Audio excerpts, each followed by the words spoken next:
I want women to just know that it doesn't matter at any age, at any stage, that you can work towards the life that you want. And actually, the things that make us happy, the things that really matter, are more easily attainable than we realize. And by that, what I mean is that life can be very short or very long, depending on how you live it. And what matters is that connection. Welcome to the Midlife Reinvention Podcast. I'm your host, Kavita, and the founder of Power Purpose Play, a global community of women in midlife. I'm here to tell you that it's your time now to rediscover what has always been inside of you and bring that out into the world. If you're wondering what's next, but don't know quite what that is, or if you feel a twinge in your heart telling you that you have so much more to do and so much more to offer, you're in the right place. Ask yourself, if not now, when? Do you want to leave your job, start your own business, take control of your health, reignite the passion in your marriage, write that book, or at least that first chapter? Transitions like this can be daunting, but through listening to my story and interviews with incredible women every week, I hope to inspire you to take action. I rediscovered myself after the age of 50, and I know you can too. It's my time now to help you do just that. I'm so excited you're here. Let's dive in. Welcome, everyone, to another episode of the Midlife Reinvention Podcast. I'm your host, Kavita Ahuja, and the founder of Power Purpose Play. We are a global community of women in midlife, and our mission is to empower women like you to realize that you have the power within you to rediscover your purpose and live a life of play, regardless of your age or your circumstances. Every week, I interview incredible women whose stories will serve as an inspiration for you to take that little twinge in your heart and take the next step at reinvention. This week, I am thrilled to speak with a woman whose warmth and both inner and outer beauty I was immediately drawn to. I'm sure you'll love to hear her wonderful story of starting her own business and her views on empowering women. I'm so pleased to introduce today Elle AyoubZadeh, who is the founder, CEO, and creative director of Zvelle. For global citizens enriched by all cultures and connected to all people, Zvelle offers accessories that support individual attitudes and uncharted pathways so we can move through the world in our own way. So welcome so much to the podcast today, Elle. How are you? I'm doing fantastic. Great. So excited to get into our conversation and just to learn a little bit more about you. And you do have a very fascinating story. And we both come from immigrant families. And so I'm Indian, and I know you're being born in Iran and you lived in Dubai and New Zealand and Australia. And now Canada. So can you tell us a little bit about your very colorful journey and what you some of the things you've gained from that? Sure. I wish everybody would have this kind of like multicultural upbringing because it really opens you to the world and opens your heart to the world. I was born in Iran, and like most Iranians, my parents left after the revolution. So I had first chunk of my life, I grew up in Dubai before it was the glamorous Dubai that everyone knows of. And my friends were Indians, they were Arabs, they were from Ghana, they were like from all over the place. In Dubai, like Canada, is this melting pot of so many different cultures. Mm-hmm. And so for the first 13 years of my life, I was exposed to every culture, religion, and it just set me for the rest of my life. It's something that I liked being around. And then my mother and 5 kids moved to New Zealand, and that's where I went to high school and university. 5 kids. Oh, okay. Persons like to have children.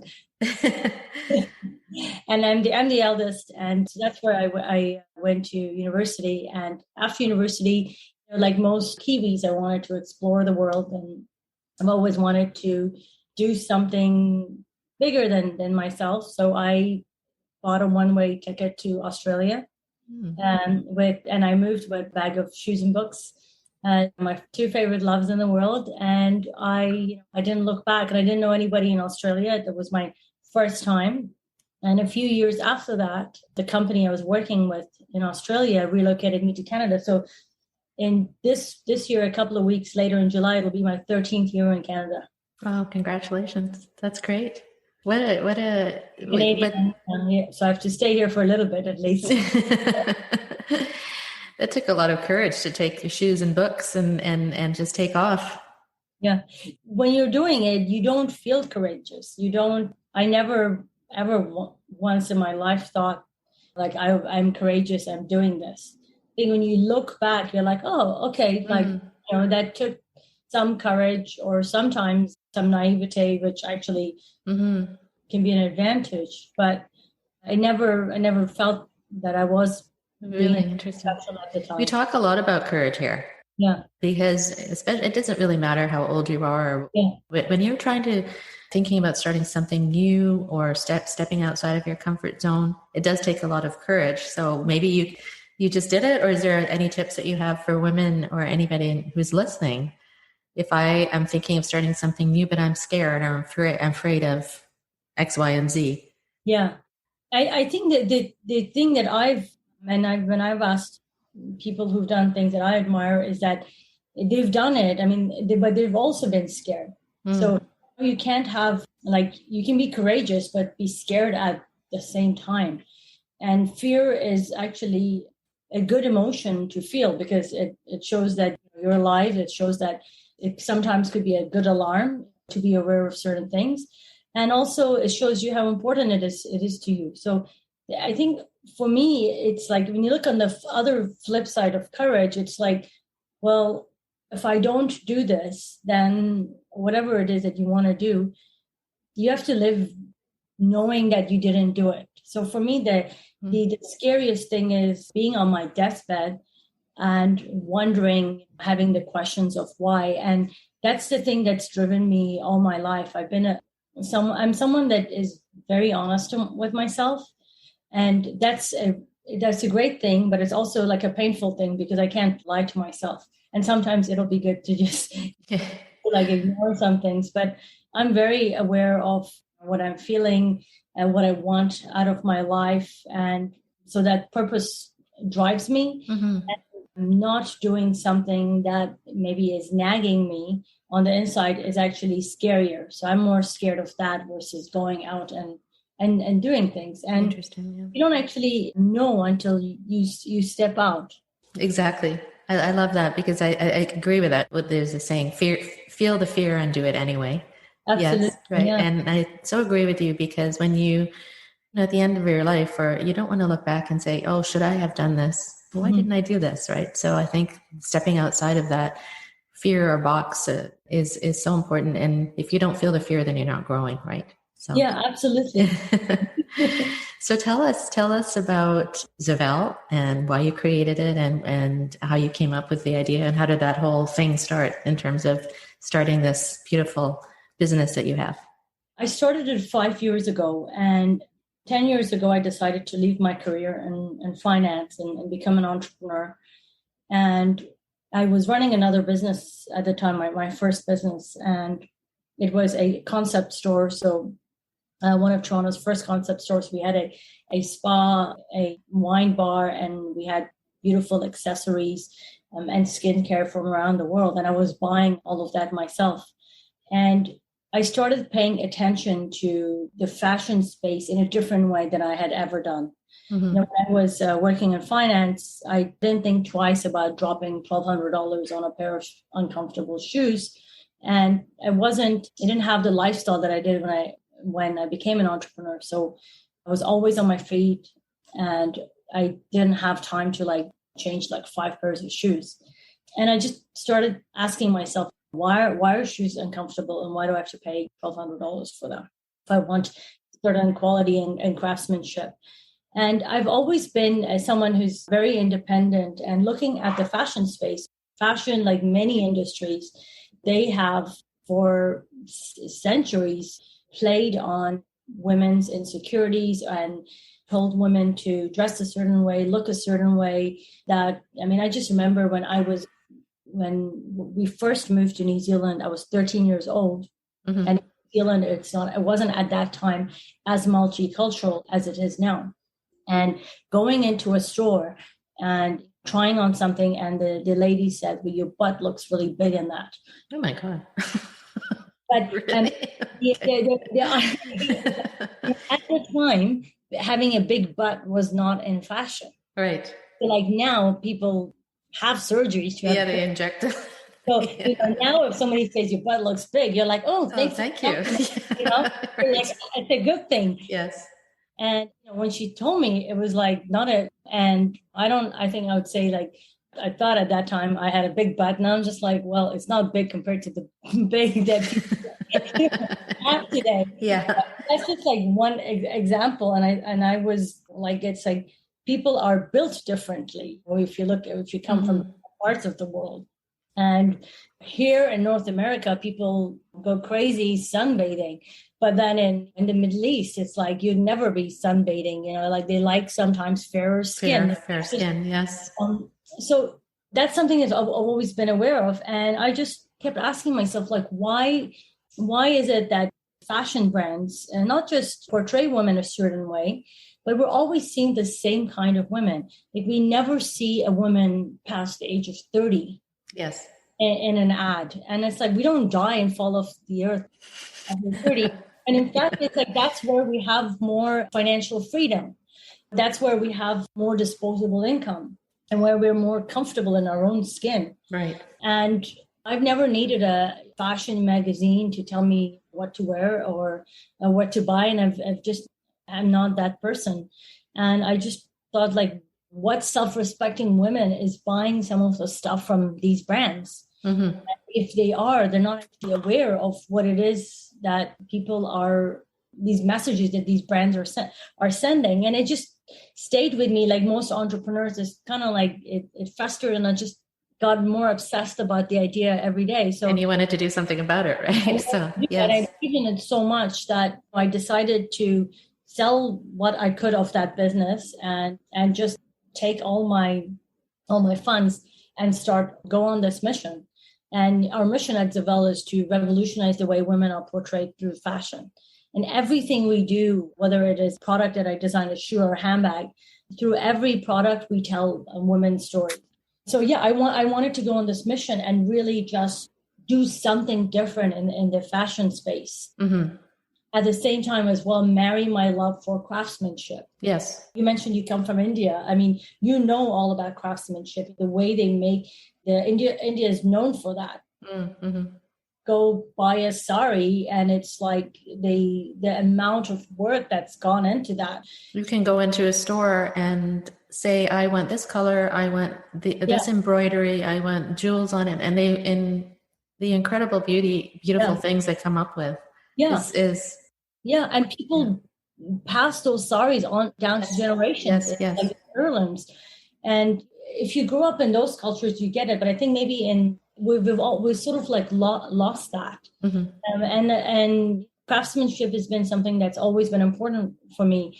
And it's how I've purchased my products. And the reason shoes cost $1,200, it's not because that they need to cost. It's just we've sort of built the business. We have to give X amount of margin to the department store so that they have, not they just make money, but they have room to discount it 10 times. It's just that the whole system is designed to keep certain people in the establishment doing well, and it doesn't serve everyone in the population. And right. So we make our shoes in the same factories as these luxury brands that people have heard of that have been around for 100 years, except because we sell them directly, and the way we source them and the way I design the collections, they're done in a way that we can bring them to market and launch them at prices that are more attainable. Excellent. That's what Zvelle is, and that's our mission. That's beautiful. That's really nice. I'm going to read something to you, and I'm from your website. Yeah. I just love it. Every time I read it, I say, "Oh my God!" And I want to comment on that after, if you don't mind. Okay. So this is how it goes. They gave you a life. They gave you a name. They taught you how to talk and walk. You didn't take your first steps on your own. You were ushered, encouraged to move through your world in a certain way. When you became a woman, you carried that weight with you. You did as you were told. Until you said, thank you, but I don't want this anymore. Your directions are getting me nowhere. I've got my own way to go. You started on your own path, carefully at first, then more freely. You realized you don't need to walk a line, that it's fine to wander, to stumble if it happens. It happens. There are going to be missteps. Who cares? Stray from the path, get lost, sit down and take a rest, get up and go further. Forget what they said. Walk how you want. That is so lovely. Tell us about Walk How You Want. What does that mean for you and for your business? When we wrote that, I told my team that when I die, Walk How You Want is going to be on my tombstone. And they all laughed, but it's really Walk How You Want. If there were some words to define me and my life, those words are that. And when regardless of what your upbringing is, that we're all told as women, and even as men, that we have to fit in certain molds. Yes. And you have to be certain things. And what we mean by forget what you were told, is that we're constantly told things, even from well-intentioned people. We talked about being immigrants. Yes. It's that immigrants, your parents want you to go into careers that are safer because they had to struggle to get you to certain points, and they want you to become doctors, dentists, lawyers. But if you don't wire that way, or if you don't want those, if you go down that path, you're not happy. Mm-hmm. Growing up, I didn't even think like happiness was actually such something to be like. I'm only learning that as someone who just turned 40, that it's actually important to be happy. Like wasn't something really? I thought about because it's in my case. I went to university to study psychology because that was the closest thing to medicine. But I failed the psych paper and ended up taking a marketing paper. And I was really fascinated. Oddly, it was an advertising paper about women and the way women are portrayed through advertising. And I really liked that. And when I went home and told my mom that I'm going to study marketing, like she didn't know what marketing was. She said, "Are you going to be a salesperson?" Like that was her thing. You're going to be like a salesperson. And the only thing I think that made her kind of happy with me studying to become a salesperson, as what she thought, was I went and did a postgraduate. So and that's something you do when you're an immigrant. You got to get a master's, you got to get a PhD, you got to get all of these things. And that's just one example. And when you kind of stray away from that, you upset the people who even as well-intentioned as they are, they want you to fit a certain mold. I brought you to this country and I sacrificed all of this and I wanted you to have the life, and they want you to live things they didn't get. Or they teach you to be, as you were reading, that actually reminded me of something. When I worked in finance, I was looking at really exploring other areas of the industry. Uh-huh.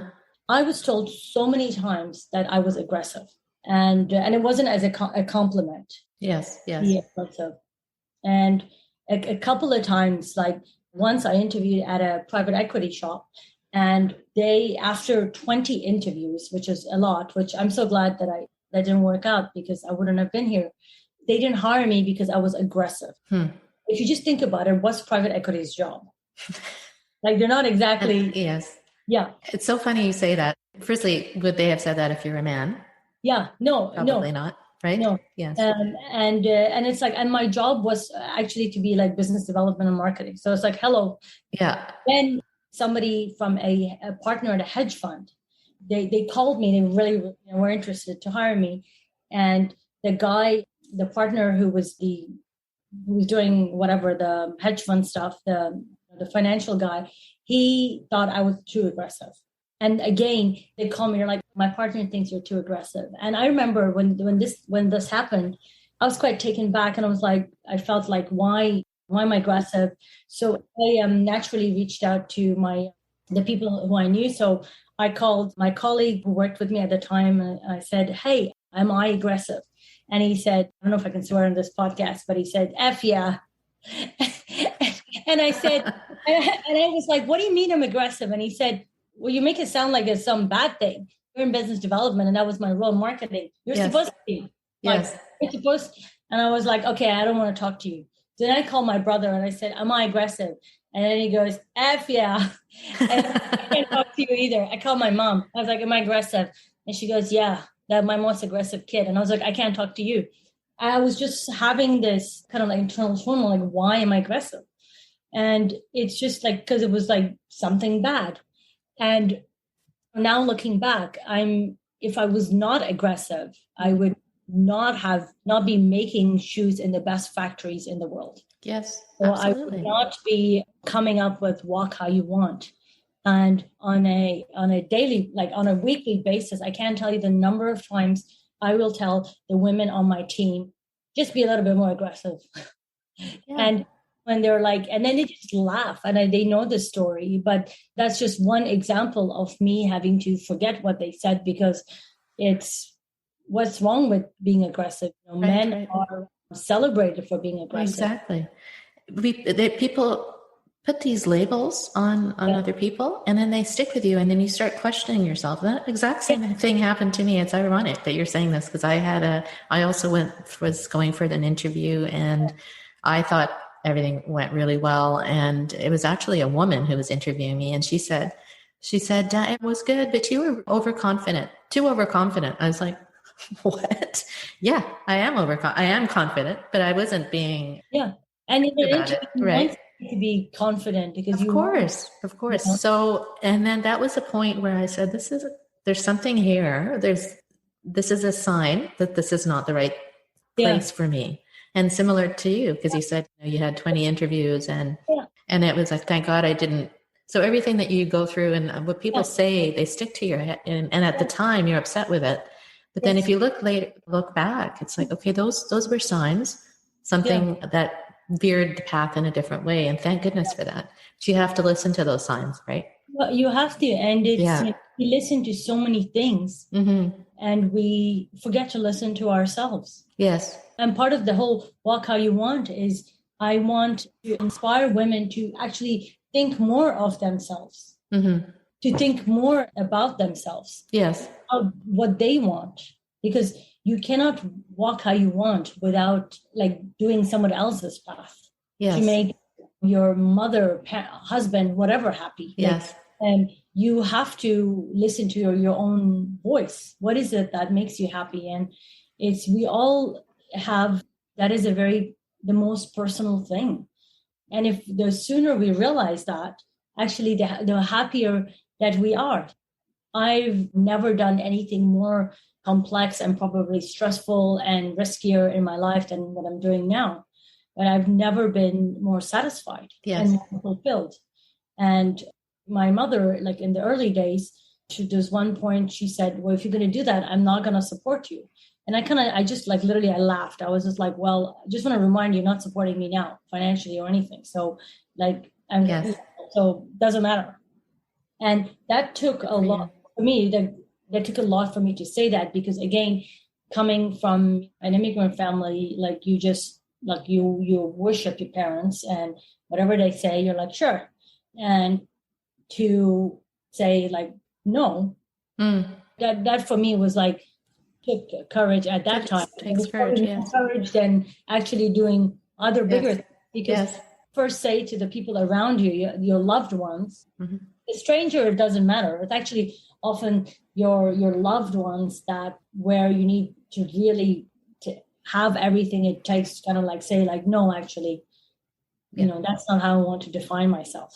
So much there. I was going to go back to what you said about our parents and especially immigrant parents. And I don't think they did what they did with the information they had. So when I think about it, it's like, I understand, because they went through a lot, right? They struggled in their lives and they wanted the best for their kids, and that's fine. But I think when we stray from that traditional upbringing, they worry about whether you're going to be comfortable or secure. And so sometimes we get in the trap of doing that just for the sake of others, right?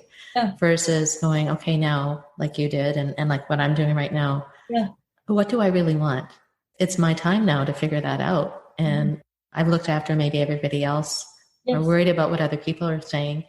And then when you make a move and when you do something new, usually, as you said, it's the people closest to you that question why you're doing it and may not support you. And it does take a lot of courage to say, no, I'm going to do it despite what you say, because it's in my heart and this is what I really want. Yeah. And, speaking of our parents, they give us so much. I wish that one thing they don't share is that the importance of selecting your life partner. It's hard enough to be able to say it inside your family, like, I want to go ahead and do this.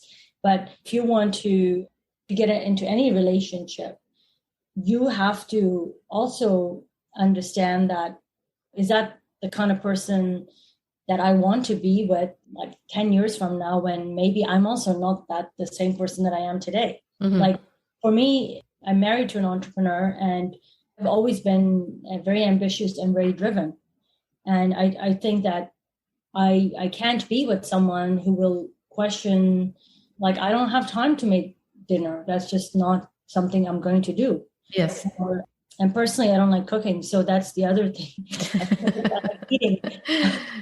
But it's just that it's like, I have decided to do this in my life. So for X amount of years, I'm not going to be that person who puts dinner on the table. Yeah. But I will do other things. And I wish more that's something that we tell our kids. I don't have any kids, but I've shared this with my younger sisters, and I tell this to all women. It's like, you want to do anything in your life, you make sure that if you want to invite someone into your life, that you bring the right person along with you, because it is a journey. And it doesn't matter whether, jobs are going to come and go, careers will come and go, but you want to make sure that you're with someone that will give you that space to be yourself and to express all facets of yourself. Mm-hmm. I am not the same person who met my now husband almost 11 years ago. I'm hopefully a better person, a more enlightened person. I'm the same warm person, but I know a lot more in this 11 years than what I did back then. And that's what you want. Well, you want to grow together, right? And you want to learn from each other. Why don't we learn that? Why aren't we encouraged to? Well, I think because, going back to the traditional, they wanted comfort for us. Mm-hmm. So it follow the roles. We play a lot of roles as women. So many roles we play that we have to conform to. Yeah. And I think with what you're doing and also with what I'm doing, it's about really listening to what you want. And you don't not necessarily conforming to the typical wife. I have to cook and clean, whatever, right? We're moving away from that. And I wanted to get into that because we're both really passionate about empowering women. Yeah. And so where does that come from for you? Like, why is that important to you? Hi, my friend. Kavita here. Do you often feel blocked from moving forward?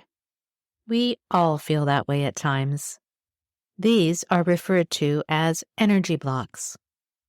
I've created a short, actionable PDF guide to help you release your negative energy blocks. Click the link in the description to download it now for free. Now, let's get back to the episode. I don't know. I think it's a lot of things. Like, I was born in a country that, I don't know anything. I've never lived in Iran, but I love its history. And that's a country that currently there's no women have no right whatsoever. Whether they want to or not, they have to wear a scarf. Mm-hmm. Like, if you choose to wear it, I respect that. But if you don't, you're forced, regardless of your views. And growing up in the Middle East, in Dubai, I was aware of women's roles and how women were treated. And when I grew up at that time in Dubai, women were just baby makers. They were like baby babies. And I didn't want to become a baby factory.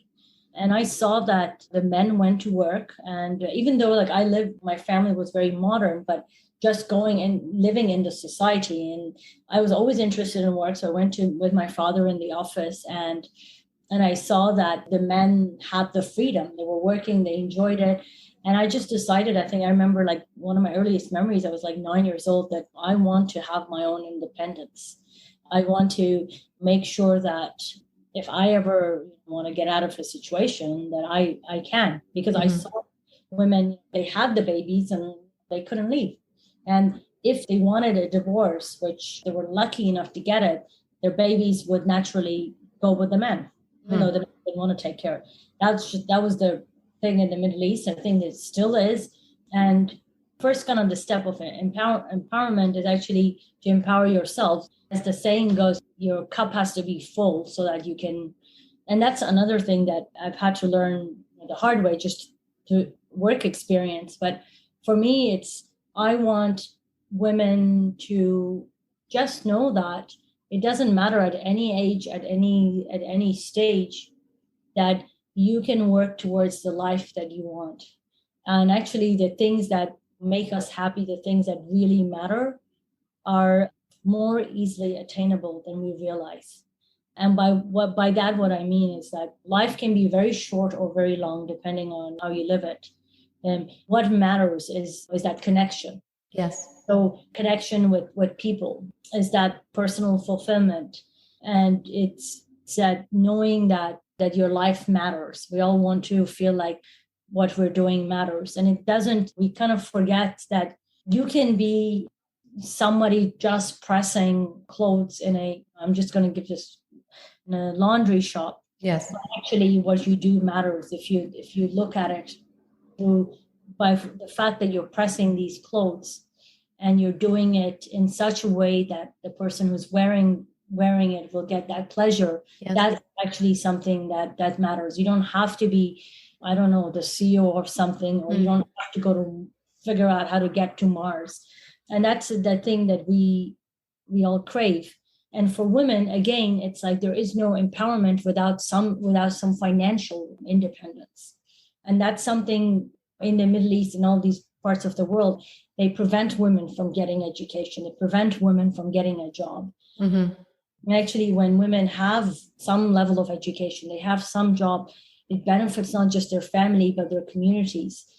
For me, everything that I do is, whether somebody buys my shoes or handbags or not, I hope they buy, but I think I still see my impact is that I want, through hiring women, through all the things that we do, that they feel empowered in some way. And I'm not prescriptive about it. I don't personally like somebody giving me rules I don't follow.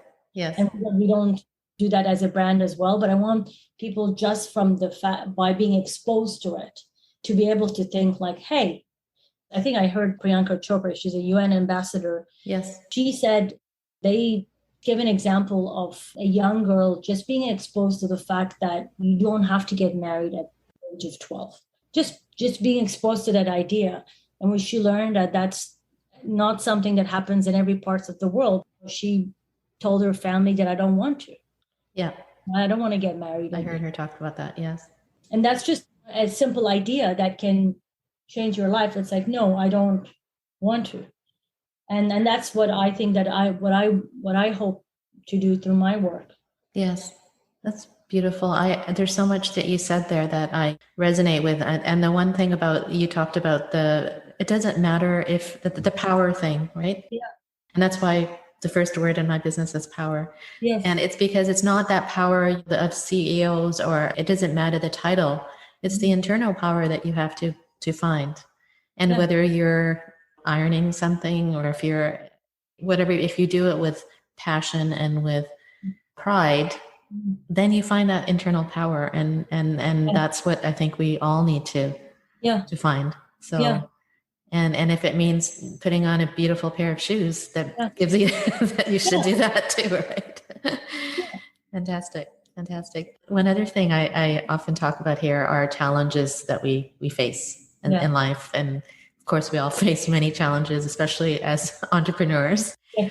Is there anything that stands out for you in terms of the big challenges, and how do you get through those and I guess grow? Yeah, I have so many challenges. Yes. on a daily basis, on an hourly basis, on like within 30 minutes. if I were to say like what my biggest challenge has been in doing launching Zvelle and in growing Zvelle, it's really been actually to walk how I want. And I always, ask that myself that question. I'm telling other women to walk how they want, walk how you want. I'm saying it every day, but am I doing that myself? And I say that that's been my biggest challenge, is because when you are building a brand, it takes like 10 years to build a brand. Now I'm only in year 5, and especially a fashion brand, there's the set ways that the industry says that they've done this. You go to the fashion school, you do this, you look this way, you kiss these many asses. And then you go to these parties, you give all these people free shoes, and then they accept you into the club and all of that. And for me, I didn't want to do any of that.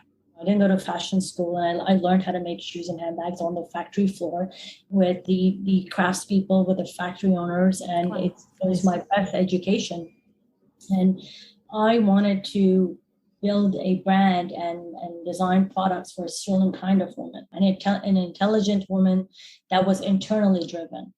And that's very hard to do in the space that I'm in, because it's all about that smoky mirror, that glamour. And I wanted to photograph women and interview them in certain ways, women who were not in their 20s. And I remember being criticized a lot for like putting old women on my website. And they're like women in their 50s. I don't consider 50s any, like, that's not even. Mm-hmm. We're just getting started. Yeah, exactly. Yeah. So being like that, or when we ask women to share what Walk How You Want means to them, and they post it, and we literally repost their image. We don't edit it. We don't Photoshop it. Again, being criticized for ruining my Instagram feed because I'm putting like women who don't have good aesthetics. And this is like some person, by the way, who's never built a brand. And these are like marketing experts. Or just when I started, I remember being interviewed, and the only thing the people that were interviewing me, they could not get their head around the fact that I worked in finance and now I'm designing shoes. So they would write these long articles, and I think it was like 90% of it would be about how I didn't go to fashion school, and somehow I'm a bad bitch making shoes. Wow. And I actually think that is the best part of you, is that reinvention that you had.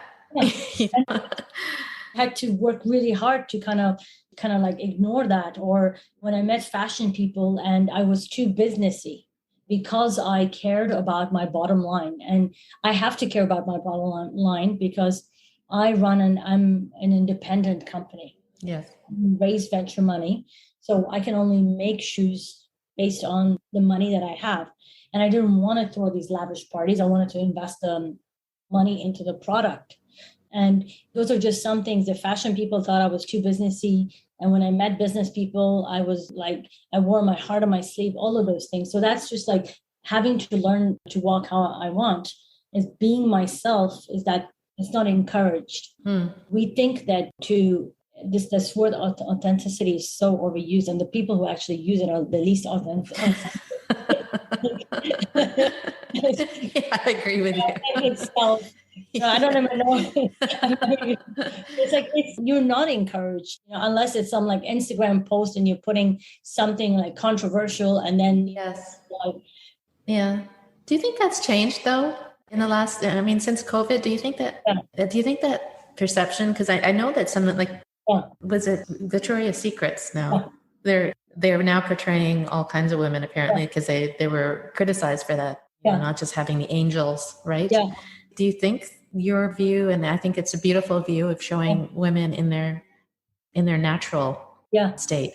Do you think that's changing in the fashion industry or in general in society? No, it's not. It's just good business to do it now. It's just they're forced to do it, right? It's like, oh, you realize that there's Indian women that buy your products? You just realize that? Like, have you not gone into Victoria's and stores and seen who works in retail and who buys them? So I think it's good business, and I say that it hasn't changed because also if you just look at fashion publications and all of that, they forget hiring diverse models. They don't even hire diverse writers. They don't even like they do not understand. Like coming back to my brand, it's like they've never seen somebody that looks like me design shoes. Now, if I was a extravagant gay man, and that's okay because they have seen that because there's like 5, 6 other people Yes. that look like that.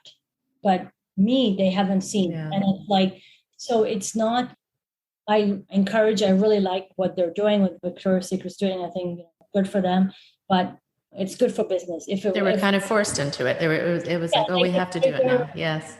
And it doesn't hurt anyone's, like their business because they're selling a certain price, at a price point. Yes. And some celebrities that have that cachet to say that, now we like it, but it's not changing. Okay.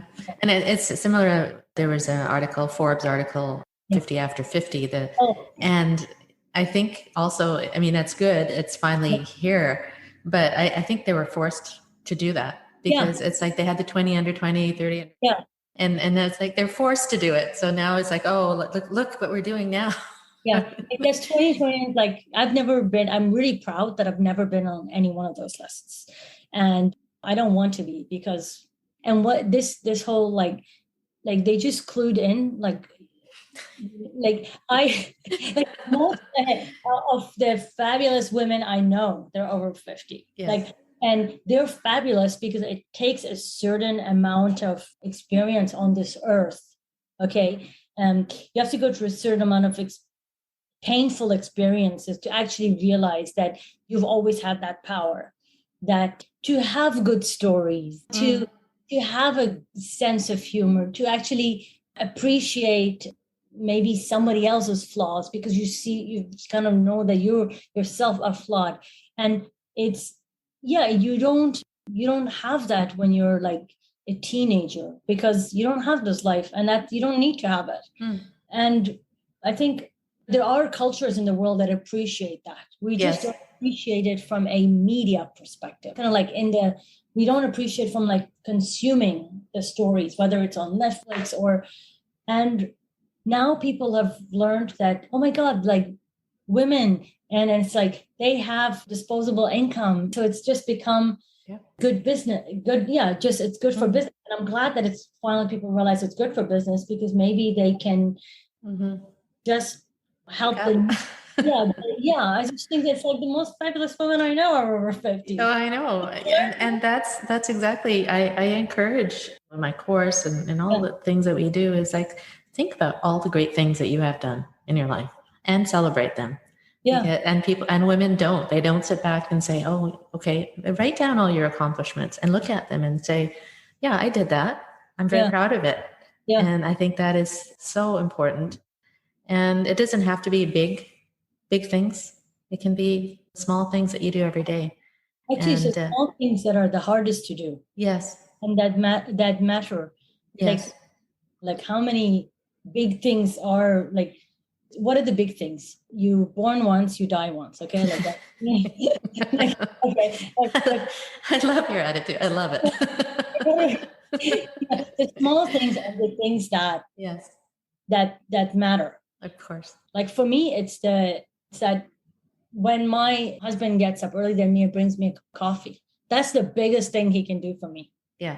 Because I need my coffee in the morning, but that for me, that is a sign of love. That's I don't need you. I so agree with that. Like it's great that you buy me flowers, but that is the most romantic thing you can do. Yeah. And I don't have to get up and do it. And you did it. You beat me to it. So I love you for it. Yeah. And when someone gives you a genuine compliment, and you don't know how much people need it. So life is made up of all these little things. I always think of myself in a way like as a farmer, because to make a single shoe, I have to do 100 little things, not just me. Many people in the shoe industry, over 200 people need to come together to just make one pair of shoes that a customer sees it. So like same thing in our lives, we have to do so many little things. And I love what you're doing because you are giving women your time, your encouragement, actually your platform to talk about themselves. That itself is actually empowering because women are not encouraged to talk about themselves. Like, celebrity women are. And we actually, I think that one of the things is that women need to encourage other women and encourage them to shine. That's something that I know, like, women empowerment is such a cool idea these days. But I want everybody who uses that word to actually ask themselves, are they doing it in their own lives? Yes. Their sisters, their whatever, their friends. And it doesn't, when your friend wears something nice, even if like you don't think they should be wearing it, shut up and just say something nice. Because that's allowing people to change with time. That's for me, like, that's the most empowering thing that you can do is to celebrate someone. Yes. For in their own skin. You don't have to do the big gestures. I actually don't care much for big gestures. I'm all about little things in life.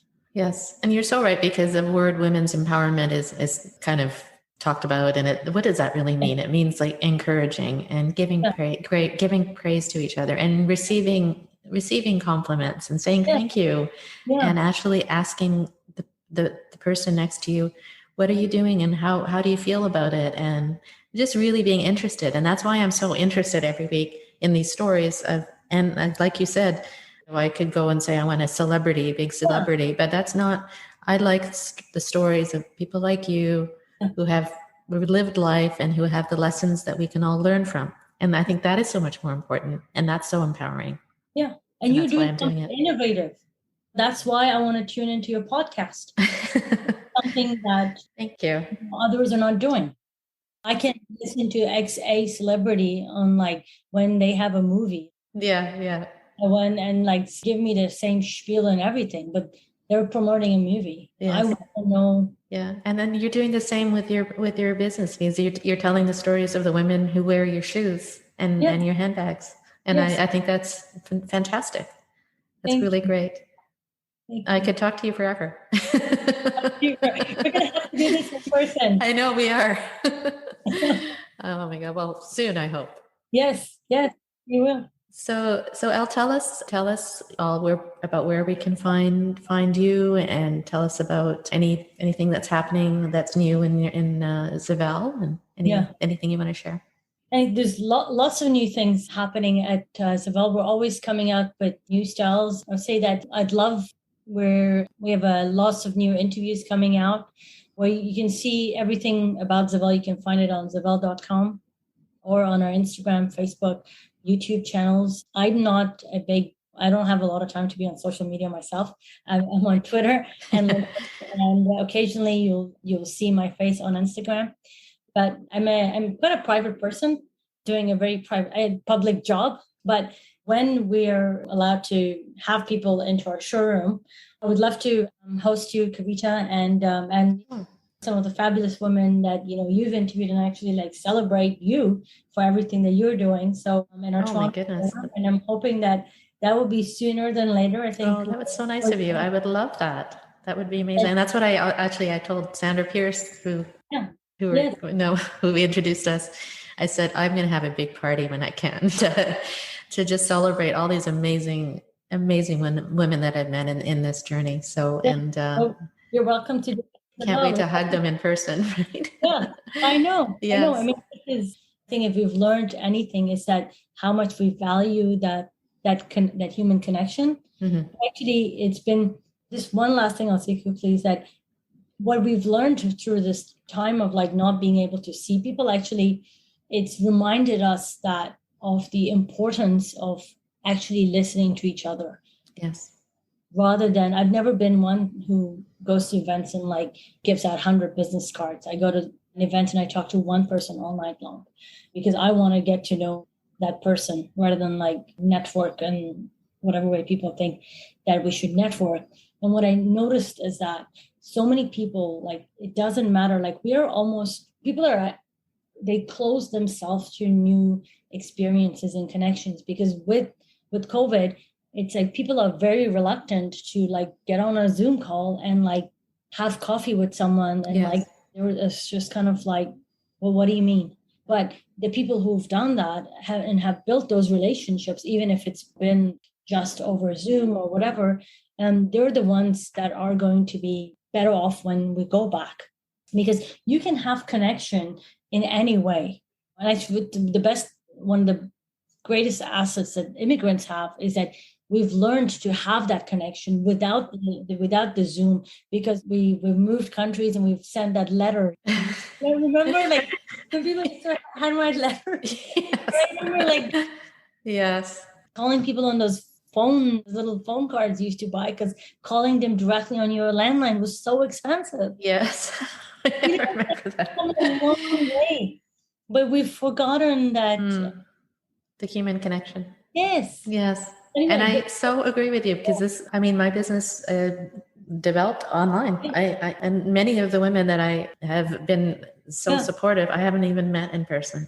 Yeah. And that's, to me, it's like, blows my mind. But it's like you said, I'm open to it. Like, I'm open. I want to meet more people, and this, and one way or the other through COVID, it's been a blessing, I guess, in a way, because the world is open, where maybe we would have never met before. Who knows, right? Absolutely. And I hope you're celebrating yourself and everything that you've done, because it takes courage, it takes persistence to reach out to people. It's hard work running a podcast and doing this. People don't realize how hard it is. Yes. And to do it over and over. So you should celebrate yourself. I celebrate you. I celebrate you too. Thank you so much. It's been a pleasure. Thank you. It's so much fun. I loved my conversation with Elle, not only because of her inspirational story of how she created the beautiful brand, which is Zvelle, but also because of her warmth, honesty, and courageous views on life and how we should all walk how you want. I could have spoken to her for hours, but here are some of her key takeaways. Number 1, you can be courageous but scared at the same time. Fear is a good emotion to feel because it shows that you're alive and how important that thing is to you. 2, the scariest thing is being on your deathbed and wondering why you didn't do it. 3, fashion for centuries has played on women's insecurities, and our mission is to revolutionize the way women are portrayed through fashion. 4, walk how you want. We listen to so many others, and we forget to listen to ourselves, to our own voice. 5, make sure that you're with someone that will give you the space to be yourself and to express all facets of yourself. Number 6, the first step of empowerment is to empower yourself. Your own cup has to be full. 7, life can be very short or very long, depending on how you live it. 8, the small things are the things that matter. Life is made up of all these little things. Coffee in the morning, a genuine compliment. 9, women are not encouraged to talk about themselves. We need to encourage other women to shine. The most important and empowering thing you can do is to celebrate someone. 10, what we've learned through these last few years is the importance of actually listening to each other and being open to new experiences and connections. We thank you so much for being here, for listening to this podcast, and being part of our community of Power Purpose Play. If you're enjoying these episodes each week, my request for you is to write a short review and share. Reviews on Apple Podcasts really help to spread the word of the podcast and our important messages. We work hard to bring you insightful and interesting conversations each week and are honored that you're here. We are also working very hard to launch our full version of our signature program, It's My Time Now, How to Rediscover Yourself in Midlife. It is a 7-week online and in-person, in-depth course where you will learn what you are meant to be doing in your next stage of life. As you may be facing changing circumstances, an empty nest, a desire for more in your career, a change in your relationships, or a desire to rediscover yourself, this course will give you the tools and resources to do just that. It is based on my own reinvention and is everything I've used myself, packaged in an easy-to-follow and insightful process. We've already transformed many lives through our initial cohort, and I'd love you to help you to transform yourself. Contact me at kavita@powerpurposeplay.ca for further information. I'm also available for complimentary introductory personal coaching sessions, So if you're lost or need clarity as you face life's transitions, don't hesitate to contact me. DM me or email me at kavita@powerpurposeplay.ca. Enjoy a beautiful week, my friend, and thank you for listening.